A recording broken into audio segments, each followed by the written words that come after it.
अब बात करते हैं कि डिसीज पार्टनर का प्रॉफिट में हिस्सा कैसे निकाला जाए। पिछले वीडियो में मैंने आपको बताया कि ये बहुत ही मुश्किल हो जाता है कि एक्चुअल प्रॉफिट कैसा निकाला जाए। ऐसा नहीं है, कई बार कुछ आज की डेट में तो मैंने आपको बताया वैसे भी सब कुछ कंप्यूटर से है और जब चाहे आप अपने अकाउंटिंग रिकॉर्ड्स को क्लोज कर सकते हो। तो एक पॉसिबिलिटी है कि आप अपने अकाउंटिंग रिकॉर्ड्स को क्लोज कर दो, लेकिन ये एक अल्टरनेटिव बताया गया कि अगर आप अपने अकाउंटिंग रिकॉर्ड्स को क्लोज नहीं करना चाहते, क्योंकि पहले सब मैन्युअली होता था तो ये रूल तभी से बना हुआ है, तो आप अंदाजे से एस्टिमेट करके प्रॉफिट दे सकते हैं। अब प्रॉफिट को एस्टिमेट करने का क्या तरीका है, तो share of profit of disease partner, इसमें आपका actual profit can not be ascertained, क्योंकि वो तो तभी निकलता है जब बुक्स क्लोज होंगी और वो इनकन्वीनियंट है। तो दो तरीके होते हैं, टाइम बेसिस और सेल्स बेसिस। अब हम समझेंगे टाइम बेसिस क्या है और सेल्स बेसिस क्या है। तो पहला बात करते हैं टाइम बेसिस का। इसमें ये एज्यूम किया जाता है कि हमारा प्रॉफिट जो है वो हर मंथ इवनली डिस्ट्रीब्यूटेड है। यानी अगर हमें 60,000 का प्रॉफिट हो रहा है पूरे साल में, तो हर महीने 5-5 हज़ार रुपये का प्रॉफिट हो रहा है। तो अगर उसने 3 महीने काम किया होगा तो 15,000 का प्रॉफिट फर्म को हुआ होगा।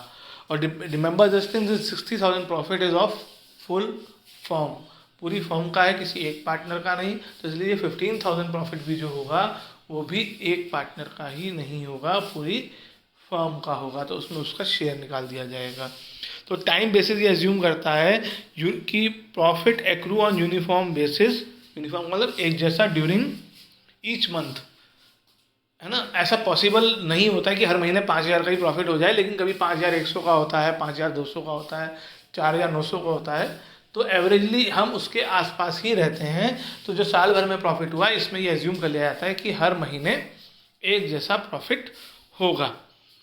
इस मेथड के हिसाब से जो है प्रीवियस ईयर के प्रॉफिट या फिर एवरेज प्रॉफिट के बेसिस पर हम उस पार्टनर का जिसकी डेथ हो गई है प्रॉफिट में शेयर निकालते हैं। और वो पार्टनरशिप डीड में मेंशन होगा कि प्रीवियस ईयर प्रॉफिट लेना है, प्रीवियस 2 ईयर्स का एवरेज लेना है, प्रीवियस 3 ईयर्स का एवरेज लेना है। जब आपने पार्टनरशिप डीड बनाई होगी तो उसमें मेंशन किया गया होगा। तो अब इसका एक फॉर्मूला है, प्रॉफिट कैसे निकाला जाता है, शेयर इन प्रॉफिट।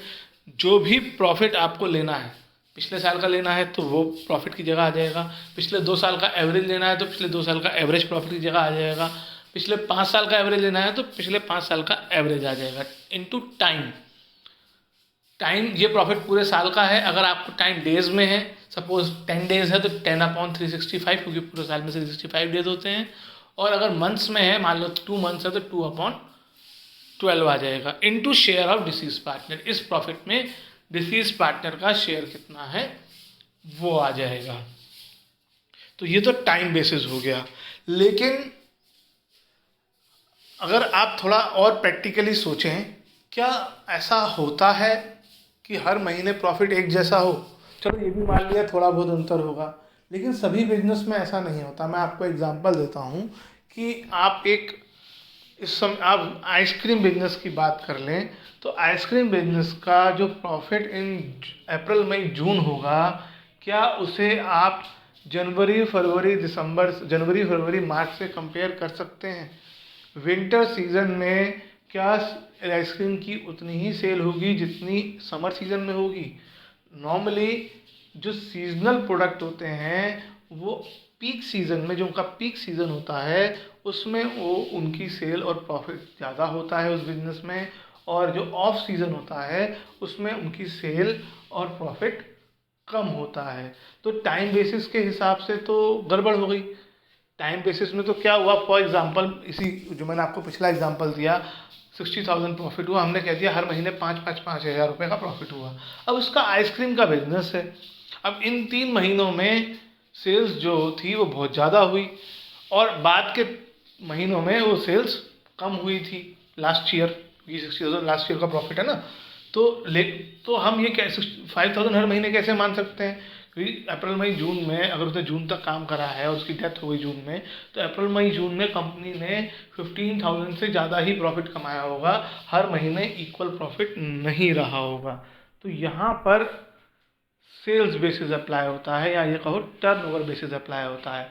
इसमें क्या कॉन्सेप्ट चलता है, इसमें देखा जाता है कि इन 3 महीनों में कितनी सेल्स हुई और वो पूरी सेल्स का कितना पार्ट था। मान लो पूरे साल में अगर 10 लाख सेल होती है और इन 3 महीनों में 5 लाख सेल हो गई है, तो इसका मतलब इस 3 महीनों में हमने 50% सेल कर दी है, तो प्रॉफिट भी 50% हो जाएगा, यानी 60 नहीं होगा। इन 3 महीनों का प्रॉफिट यानी 15 नहीं होगा, 30 होगा, पूरे साल का 60 है, तो इन 3 महीनों में हमें 30,000 का प्रॉफिट हो जाएगा। बाकी 30,000 का बाकी 9 मंथ्स में होगा, तो हमें ये इस 30,000 में उस पार्टनर को शेयर देना है। तो जब प्रोडक्ट सीजनल होते हैं ऐसे में, और इसमें उल्टा भी ट्रू है, आप विंटर सीजन आप वूलन क्लोथ का ले लो, तो अगर अप्रैल मई जून में सेल कम हुई होगी तो प्रॉफिट कम मिलेगा। तो जहाँ सीजनल प्रोडक्ट होते हैं वहाँ पे सेल्स मेथड अप्लाई किया जाता है, जिसे टर्नओवर मेथड भी कहते हैं। क्वेश्चन में लिख कर आएगा आपको कि कौन से बेसिस से करना है, और रियल लाइफ में पार्टनरशिप डीड में मेंशन कर दिया जाता है कि कौन से तरीके से करना है। When business is seasonal in nature, profit of different months will not remain uniform. तो in such cases share of profit will be computed on the basis of sales till the date of death. ऐसे में आपको पिछले साल की profit की ज़रूरत है, पिछले साल की सेल्स की ज़रूरत है, और इन 3 महीनों में जो पिछली बैलेंस शीट से लेकर डेट ऑफ डेथ तक जो सेल हुई है उन सब उतने टाइम की सेल्स की भी आपको ज़रूरत है। ये 3 इन्फॉर्मेशन आपको क्वेश्चन में नॉर्मली दी जाएंगी। अब इसमें शेयर इन प्रॉफिट कैसे निकलेगा, profit of previous year upon sales of previous year. ये पार्टनर यहाँ पर नहीं आएगा, ये पार्टनर नेक्स्ट लाइन में गलती से आ गया है। पिछले साल का प्रॉफिट अपॉन पिछले साल की सेल, इससे क्या पता चल रहा है हमें कि इतनी सेल पर इतना प्रॉफिट होता है, into sale of current year up to the date of death. ठीक है, इतनी सेल्स पे इतना प्रॉफिट है, प्रीवियस ईयर की सेल्स पे इतना प्रॉफिट है, तो करंट ईयर की सेल्स पर कितना होगा ये निकल आएगा उन 3-4 महीनों का प्रॉफिट जितने टाइम उसने काम किया उसका, इनटू उसका शेयर, क्योंकि प्रॉफिट और सेल्स ये सब पूरी फर्म की हैं, तो शेयर से मल्टीप्लाई करना ज़रूरी है।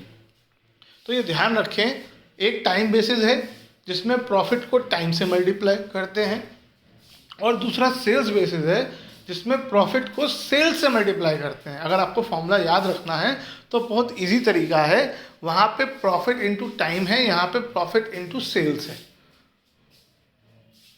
ठीक है, उसमें टाइम में ऊपर हम टाइम भी फ्रैक्शन में होता है, फ्रैक्शन में ऊपर हम लिखते हैं उसने कितने टाइम काम किया upon full year 12 months 365 days, और सेल्स में हम यहाँ पर ऊपर लिखेंगे सेल्स उतने टाइम की जितने टाइम उसने काम किया upon sales of full year.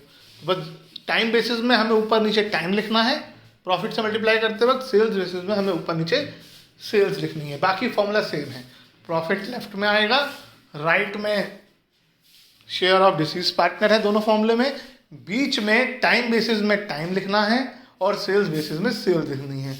Time भी फ्रैक्शन में आएगा, सेल्स भी फ्रैक्शन में आएगी, एक सेल्स ऊपर एक सेल्स नीचे, और कौन सी वाली टाइम में भी जितने टाइम उसने काम किया वाला टाइम ऊपर, और सेल्स बेसिस में भी जितने टाइम उसने काम किया उसकी सेल्स ऊपर दूसरी सेल्स नीचे। तो ये आपका इजी तरीका है इस फॉर्मूले को याद रखने का, क्योंकि एग्जाम में फॉर्मूला लिखने को नहीं आता है, नॉर्मली आपको सिर्फ वैल्यूएशन करनी होती है, आंसर निकालना होता है। अब जब ये हम अंदाजे से प्रॉफिट निकाल रहे हैं, तो पहले जब हम एक्चुअल प्रॉफिट देते थे तो हम क्या एंट्री करते थे, प्रॉफिट देने की P&L preparation account debit to partners capital accounts, सभी पार्टनर्स में बांट देते थे। लेकिन अब यहाँ पर तो कोई P&L प्रिपरेशन अकाउंट है ही नहीं, तो यहाँ पर क्या एंट्री की जाएगी, यहाँ पर कौन सा अकाउंट यूज़ होगा, यहाँ पर अकाउंट यूज़ होता है, एक टेम्परेरी अकाउंट खोल दिया जाता है, profit and loss suspense account. तो एंट्री बनती है profit and loss suspense account debit. अब ये प्रॉफिट सबको नहीं दिया जाता, सिर्फ उसको दिया जाता है जिसकी डेथ हो गई। तो profit and loss suspense account debit to deceased partners capital account. और अगर पिछले साल लॉस होगा तो ये एंट्री उल्टी हो जाएगी, क्योंकि ऐसे में पार्टनर्स कैपिटल अकाउंट को डेबिट करना पड़ेगा। This is partners capital account debit to P&L suspense account. तो एक नया अकाउंट आ गया P&L सस्पेंस, ताकि हम डिसीज पार्टनर को उसका प्रॉफिट में हिस्सा दे सकें।